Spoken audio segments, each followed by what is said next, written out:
kept my camera off. Just another silent observer in the quarterly board meeting. Marcus, my older brother, stood at the head of the mahogany conference table in his tailored Tom Ford suit, gesturing confidently as he presented his vision for expanding the family's manufacturing company into new markets.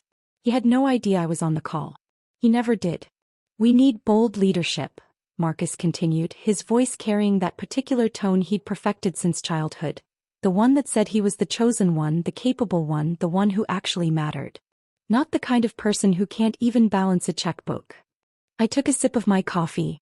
Ethiopian single origin from a small roaster in Seattle. $47 per pound. I bought it by the case. Growing up, Marcus was everything.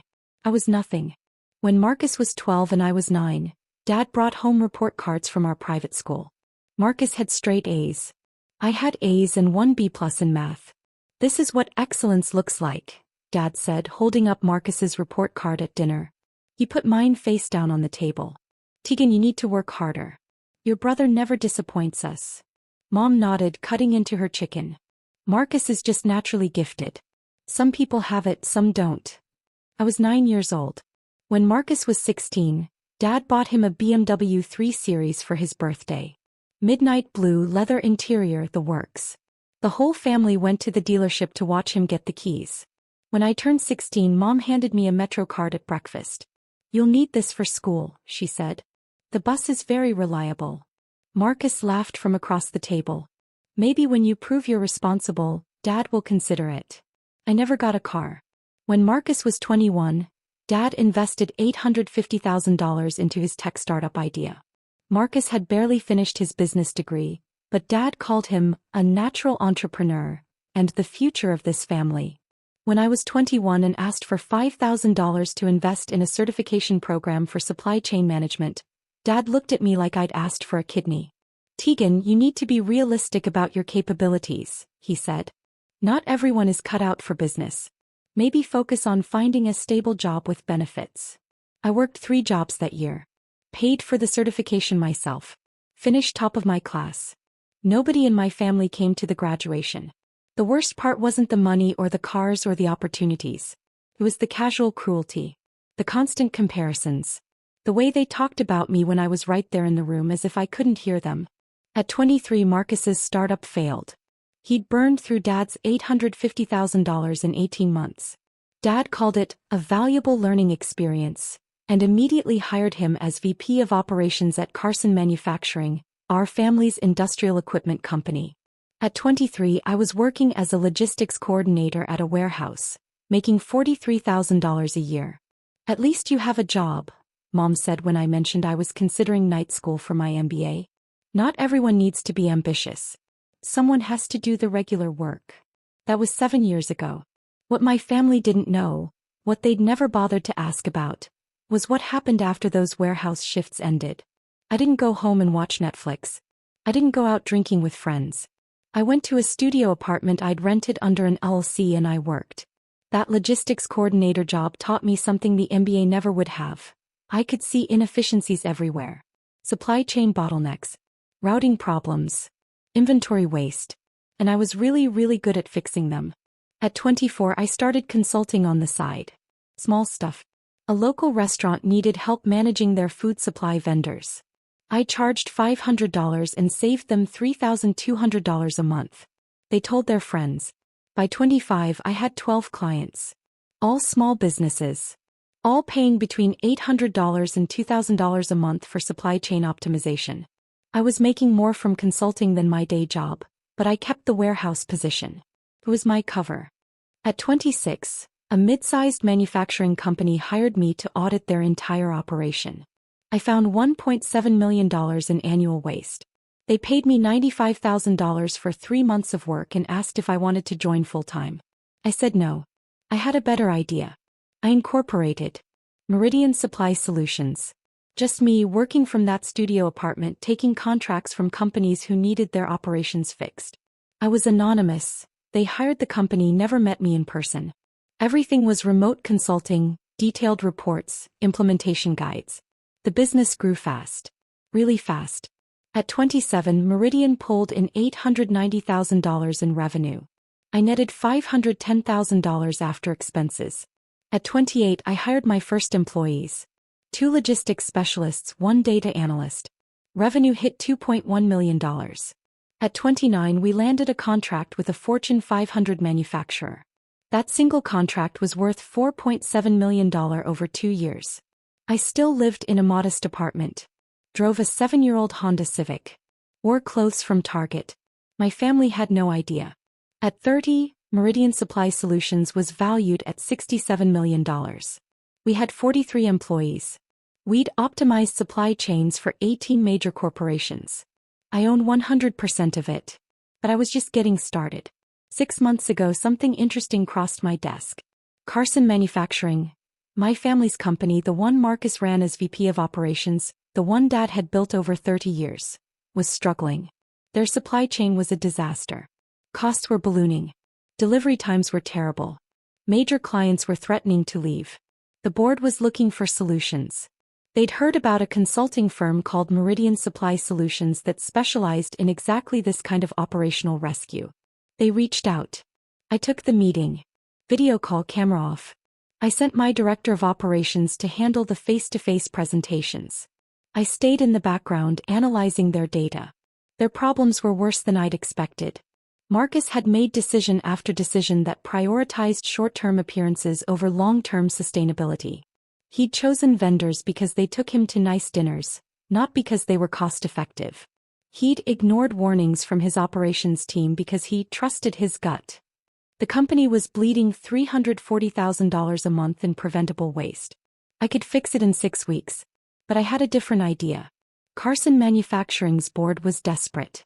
The company was family-owned, but there were outside investors who held minority stakes. Dad owned 45%, Mom owned 12%, Marcus owned 8%. Various board members and early investors owned the remaining 35%. The board wanted to bring in outside management. Dad refused. "This is a family business," he said in the meeting I listened to remotely. "My son will turn it around." Marcus had been given 4 months to improve the numbers. He'd failed. Costs were up another 7%. That's when I made my move. Not as Tegan Carson. As Meridian Supply Solutions. I approached the minority shareholders privately. Offered to buy their stakes at a 22% premium over current valuation. They jumped at it. I bought 35% of Carson Manufacturing for $18.3 million. Then I approached my mother. Through a lawyer anonymously. Offered to buy her 12% stake for $6.8 million. A 25% premium. She'd never cared about the business anyway. She sold within a week. That gave me 47%. The final piece was harder. Dad owned 45%, Marcus owned 8%. Neither would sell to an anonymous buyer. But there was another option. Carson Manufacturing had a unique corporate structure. Voting shares versus non-voting shares. It was set up that way 20 years ago for tax reasons. Dad held all voting shares. Marcus had non-voting shares. The minority investors I'd bought from? Their shares were split. 60% voting, 40% non-voting. I did the math. With the shares I'd acquired, I owned 81% of the voting shares.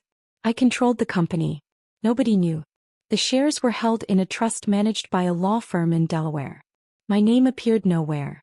I'd spent $25.1 million, but I'd done it carefully, quietly over 4 months. I waited for the perfect moment. The quarterly board meeting was scheduled for November 14th. A Tuesday. 2 p.m. Eastern. Marcus had prepared a presentation about his transformation plan for Carson Manufacturing. He'd been hyping it for weeks.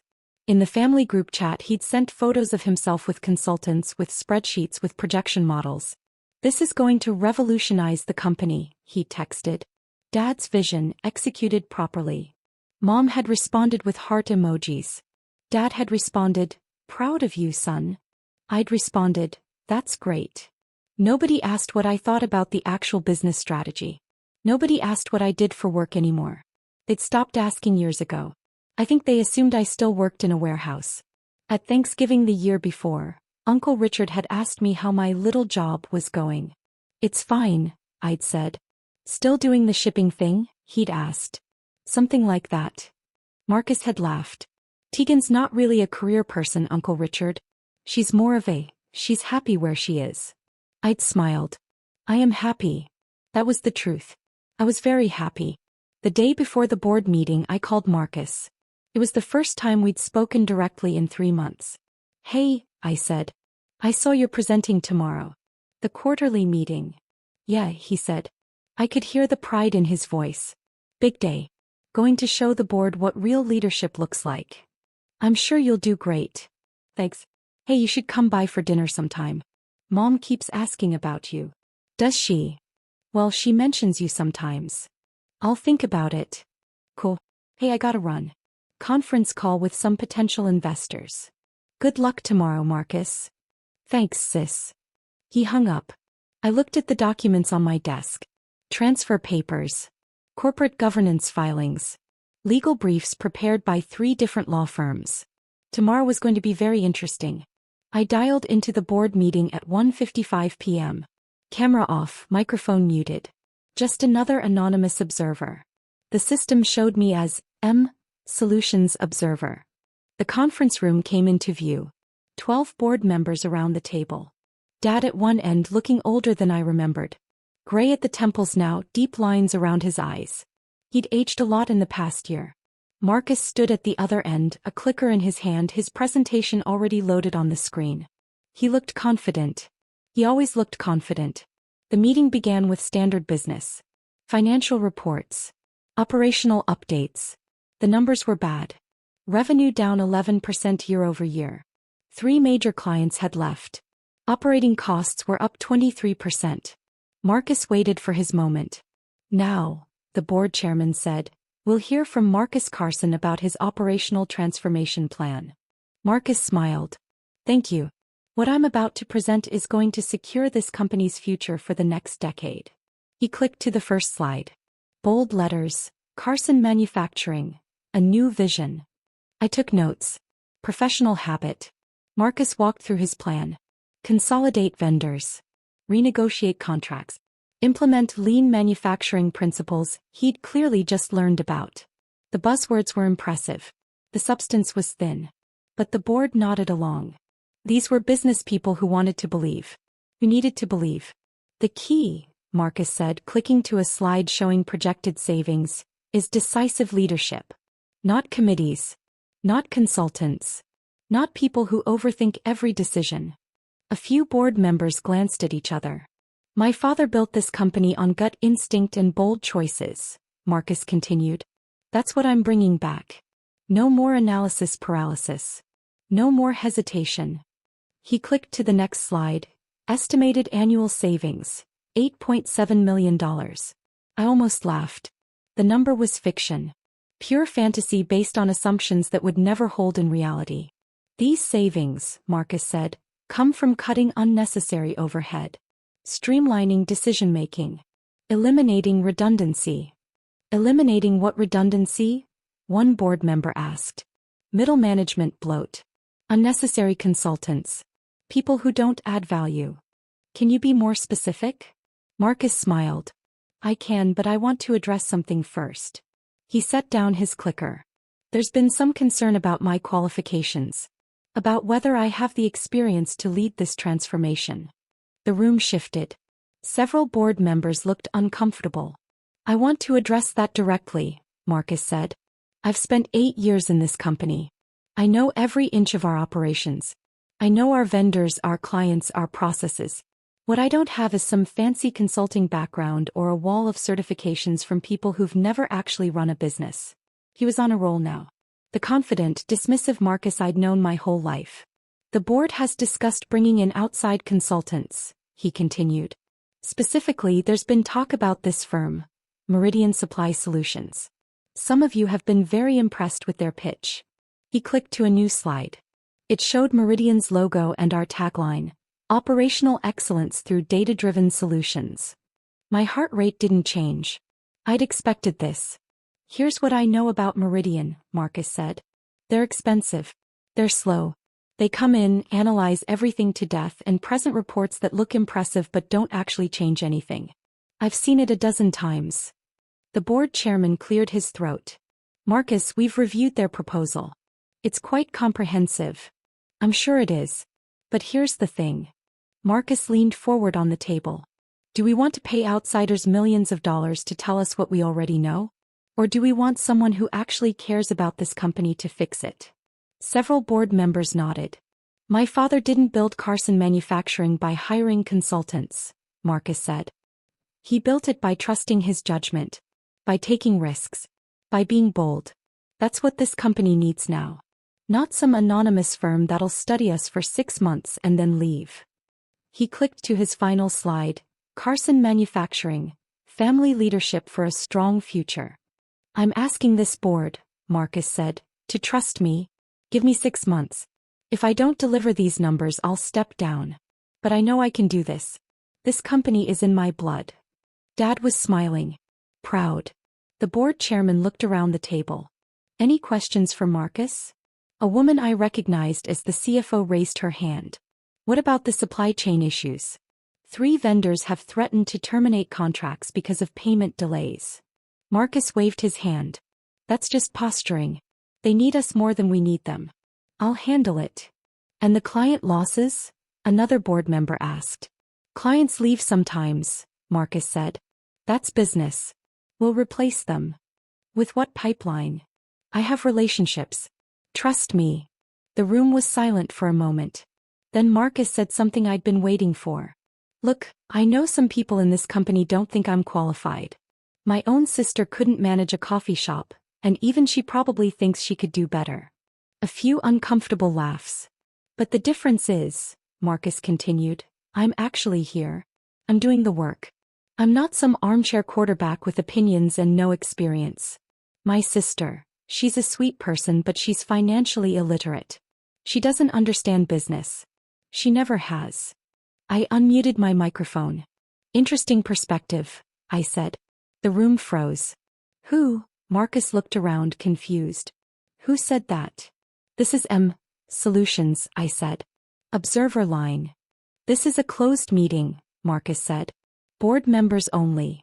The corporate lawyer, a man named Edmund Peters, cleared his throat. He looked uncomfortable. Very uncomfortable. Actually, Edmund said, Solutions has observer rights as of 3 weeks ago. What? Marcus looked at his father.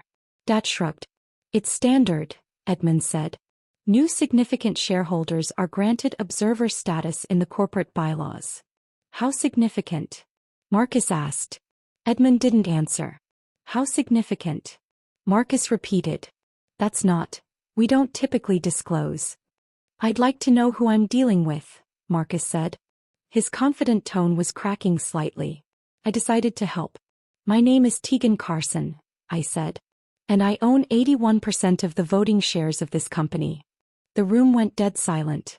Marcus's face went from confident to confused to pale in about 3 seconds. He started. That's not possible. Edmund, I said, please distribute the documentation. The lawyer opened his briefcase with shaking hands. He pulled out a stack of folders and began passing them around the table. What is this? Dad grabbed one, flipping it open. Share transfer documentation, Edmund said quietly. All legally executed over the past 4 months. Meridian Supply Solutions established a trust specifically to acquire Carson Manufacturing shares. The beneficial owner of that trust is Miss Tegan Carson. Marcus grabbed a folder from the person next to him. His hands were shaking. You bought. He couldn't finish the sentence. I bought shares from the minority investors, I said calmly. I bought Mom's shares.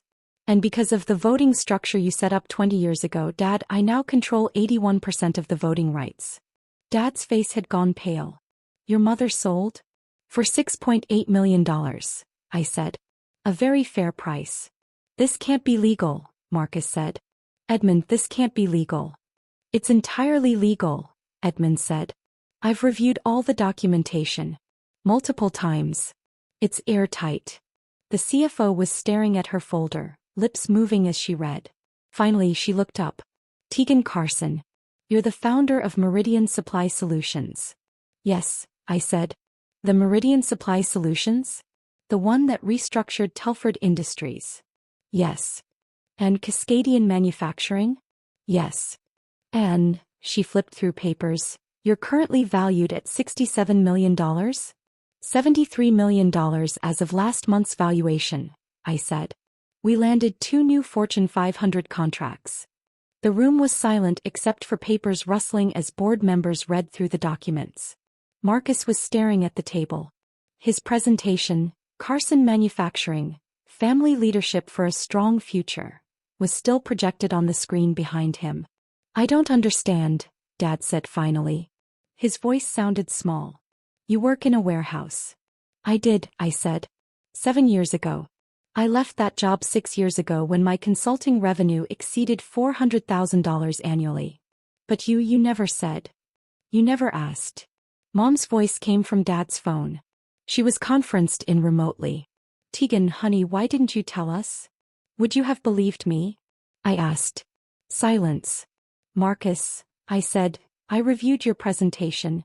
Would you like my professional analysis? He didn't respond. Didn't even look up. Your projected savings of $8.7 million are based on vendor consolidation that will actually increase costs by 12% based on current contract structures. Your lean manufacturing principles are 20 years outdated. And your timeline assumes zero implementation resistance, which is statistically impossible. I paused. You would bankrupt this company in 18 months. Dad found his voice. Now wait just a minute. I'm not finished, I said. Not rudely. Just factually. Edmund, please distribute the second set of documents. More folders. These were thicker. This is Meridian's actual proposal for Carson Manufacturing, I said. Based on a complete operational audit we conducted over the past 3 months. We identified $11.2 million in annual savings with 94% confidence based on comparable restructures. Implementation timeline is 14 weeks. Success metrics are defined and measurable. The CFO was speed reading. This is incredibly detailed. Page 43, I said. That's where we address the vendor payment delays Marcus mentioned. The issue isn't posturing. It's a cash flow problem created by accounts payable restructuring that happened 8 months ago. Marcus's initiative. Marcus's head snapped up. That was to improve efficiency. It added 17 days to payment processing and violated early payment discount terms worth $340,000 annually. Page 44. The CFO found the page. Her eyes widened. Oh my God. The client losses, I continued. Page 61. All 3 were direct results of delivery delays caused by the vendor consolidation Marcus initiated last year. We have the email chains. Board members were flipping through pages frantically. Everything Marcus proposed today, I said, would accelerate the problems he's already created. Everything in Meridian's proposal solves them. Edmund cleared his throat. Ms. Carson, as majority shareholder, you have the right to call for a vote on company leadership at any time. I know, I said. I'm calling that vote now. Wait, Marcus said. Wait, just wait. Motion to remove Marcus Carson as VP of Operations, I said. Effective immediately. Second, the CFO said instantly. All in favor? Edmund asked. 8 hands went up. Only Dad and 1 other board member, Dad's old college friend, kept their hands down. Motion passes, Edmund said quietly. Marcus's face crumbled. He looked at Dad. Dad. Motion to appoint Meridian Supply Solutions as operational consultants, I continued, with full implementation authority. Contract terms as outlined in the proposal. Duration 14 weeks with option to extend. Second, the CFO said again. All in favor? 9 hands this time. Only Dad abstained. Motion passes. The room was silent.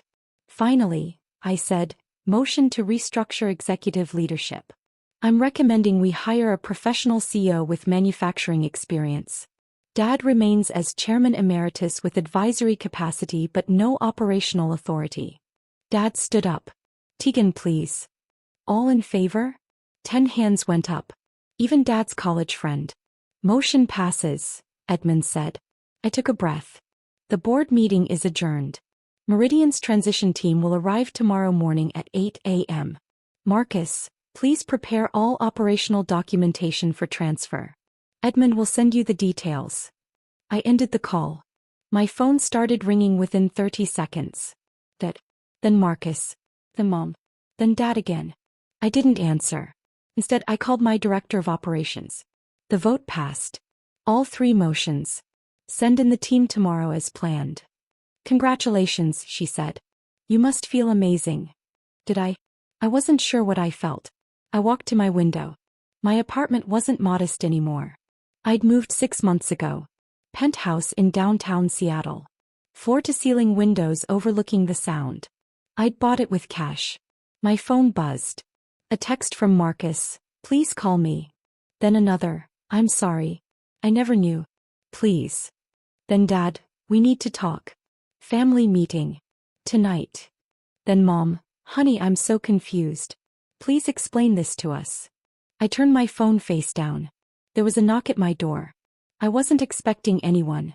I checked the video doorbell. A woman stood there. Professional attire, briefcase. I didn't recognize her. I opened the door. Miss Carson? I'm Jennifer Walsh. I'm a reporter with Forbes. I'm working on a story about emerging business leaders in operational consulting. Your name came up. Would you have time for an interview? I smiled. How did you get my address? I'm very good at my job. Fair enough. Give me your card, I said. I'll have my assistant reach out. He handed me a card. The story is about people who built empires quietly. Behind the scenes. I think you'd be perfect for it. I'll think about it. She nodded and left. I closed the door. My phone was ringing again. I answered this time. Tegan, he said. His voice was rough. Please. Come to the house. Let's talk about this. What would you like to talk about? You should have told us. We could have helped. We could have helped. I couldn't keep the edge out of my voice. When exactly would you have helped? When I was 9 and you told me I disappointed you. When I was 16 and Marcus got a BMW and I got a bus pass. When I was 21 and you called me unrealistic. That was just, you were trying to keep me in my place, I said. And it worked. I stayed invisible. I stayed quiet. I built everything alone because I knew you'd never believe in me anyway. That's not fair. Marcus called me financially illiterate in front of your board today. Silence. You smiled, Dad. I saw you smile. I didn't know. You never know. You never asked. In 7 years, did you ever once ask me what I did for work? What I was working on? If I needed anything? You thought I was nobody. A failure. Someone to feel sorry for. No, Dad said, but his voice was weak. I need to go, I said. Meridian's team starts implementation tomorrow. I have to prepare. Keegan, please. You're my daughter. Yes, I said. I am. Remember that next time you're deciding which child disappoints you. I hung up. The implementation went perfectly. Meridian's team identified even more savings than projected, $13.1 million annually. We renegotiated vendor contracts, restructured the supply chain, implemented new inventory systems, and trained the entire operations staff. Carson Manufacturing's quarterly numbers came out today. Revenue up 8%. Operating costs down 31%. 2 major clients had returned. 3 new clients had signed. The board sent me a formal thank you letter and a bonus check for $980,000. I donated the check to a scholarship fund for women in supply chain management. Marcus sent me an email last week. Tegan, I know sorry isn't enough. I've been thinking a lot about how I treated you. How we all treated you. You deserved better. You deserved support. Instead, we gave you nothing but criticism. I'm starting therapy. I'm trying to understand why I needed to tear you down to feel good about myself. I don't expect forgiveness. But I wanted you to know I see it now. I see what we did to you. And I'm ashamed. Marcus. I read it 3 times. I didn't respond. Mom called yesterday. Your father wants to have dinner. All of us. To talk. I'm busy, I said. Tegan, we're family. Family is supposed to support each other, I said. Not compete. Not compare. Not dismiss. We made mistakes. You made choices, I corrected. Choices to believe Marcus over me. To invest in him and not me. to celebrate his mediocrity and criticize my excellence. Those weren't mistakes. Those were decisions you made every single day for 20 years. What do you want from us? Mom asked. Her voice cracked. Nothing, I said. I don't want anything from you. I built a life without you. I have people who believe in me, who support me, who ask about my work and celebrate my success. I don't need you to suddenly start caring now that it's impressive. We always cared. No, he didn't. But it's okay. I learned to care about myself. I meant it. Today I'm in my office at Meridian. Corner office, 20th floor, view of the water. My team is 47 people now. We just signed a contract with a major aerospace manufacturer. $8.7 million over 3 years. My assistant knocked on my door. Miss Carson? Your 2 p.m. is here. The mentorship program candidates. Right. I'd started a program 3 months ago. Full scholarships for women from low-income backgrounds who wanted to study supply chain management. We accepted 8 this year. Today they were touring the office. Send them in, I said. 8 women walked in. Ages ranging from 19 to 34. Different backgrounds, different stories, but the same hunger I'd had at their age. Welcome to Meridian, I said. I'm Tegan Carson. And I want to tell you something important. You belong here. No matter what anyone has told you about your capabilities, your intelligence, your potential, you belong here. Success isn't about being the chosen one. It's about choosing yourself. They listened. I told them my story. Not all of it, but enough. When I finished, a woman in the back, maybe 25, wearing a Target blazer I recognized because I'd owned the same one, raised her hand. Did you ever forgive them? She asked. Your family. I thought about it. I forgave myself, I said finally, for believing them when they said I wasn't enough. That was the forgiveness that mattered. She nodded, understanding. After they left, I stood at my window looking out at the city. My phone buzzed. A text from Marcus. Saw the Forbes article. You deserve it. I'm proud of you. Even if I have no right to say that. I almost deleted it. Instead I typed, thank you. Maybe someday we'd have a real conversation. Maybe someday I'd be ready to let them back into my life in some small way. But not today. Today I had a business to run. A team to lead. A scholarship program to expand. Today I was exactly who I'd built myself to be. And that was more than enough.